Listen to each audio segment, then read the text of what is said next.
ರಾಜ್ಯ ವಿದ್ಯಾರ್ಥಿ ಕ್ಷೇಮಾಭಿವೃದ್ಧಿ ನಿಧಿ, ಬೆಂಗಳೂರು ಶಾಲಾ ಶಿಕ್ಷಣ ಇಲಾಖೆ, ಕೆಎಲ್ಇ ಪ್ರೇರಣಾ ಪದವಿ ಪೂರ್ವ ಕಾಲೇಜು, ಕೋಟಗೊಂಡ ಹುಣಸಿ ಹುಬ್ಬಳ್ಳಿ ಇವರ ಸಂಯುಕ್ತ ಆಶ್ರಯದಲ್ಲಿ 2025-26ನೇ ಸಾಲಿನ ಬೆಳಗಾವಿ ವಿಭಾಗ ಮಟ್ಟದ ಸಾಂಸ್ಕೃತಿಕ ಸ್ಪರ್ಧೆಗಳು.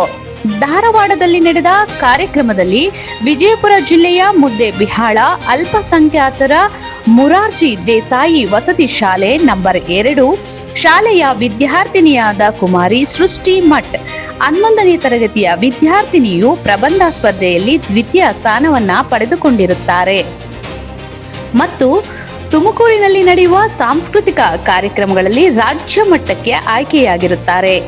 ಸೈಯದ್ ಫಯಾಜ್ ಅಹಮದ್ ಜಿಲ್ಲಾ ನೋಡಲ ಅಧಿಕಾರಿ, ಶ್ರೀನಿವಾಸ್ ಲಕ್ಕಿ ಪ್ರಾಚಾರ್ಯರು ಹುಬ್ಬಳ್ಳಿ, ಡಾಕ್ಟರ್ ತೇಜಸ್ವಿನಿ ನಾರಾಯಣ್ಕರ್ ಉಪನಿರ್ದೇಶಕರು ಧಾರವಾಡ ಉಪಸ್ಥಿತರಿದ್ದರು. ಅಲ್ಪಸಂಖ್ಯಾತರ ಮುರಾರ್ಜಿ ದೇಸಾಯಿ ವಸತಿ ಶಾಲೆ ನಂಬರ್ 2 ಮುದ್ದೇಬಿಹಾಳ ಶಾಲೆ ಪರವಾಗಿ ಪ್ರಾಂಶುಪಾಲರಾದ ಕೆಮು ರಾಠೋಡ್ ರವರು, ಶಿಕ್ಷಕರು, ಶಿಕ್ಷಕಿಯರು, ಶಾಲೆಯ ಸಿಬ್ಬಂದಿ ವರ್ಗದವರು ಹರ್ಷ ವ್ಯಕ್ತಪಡಿಸಿದರು.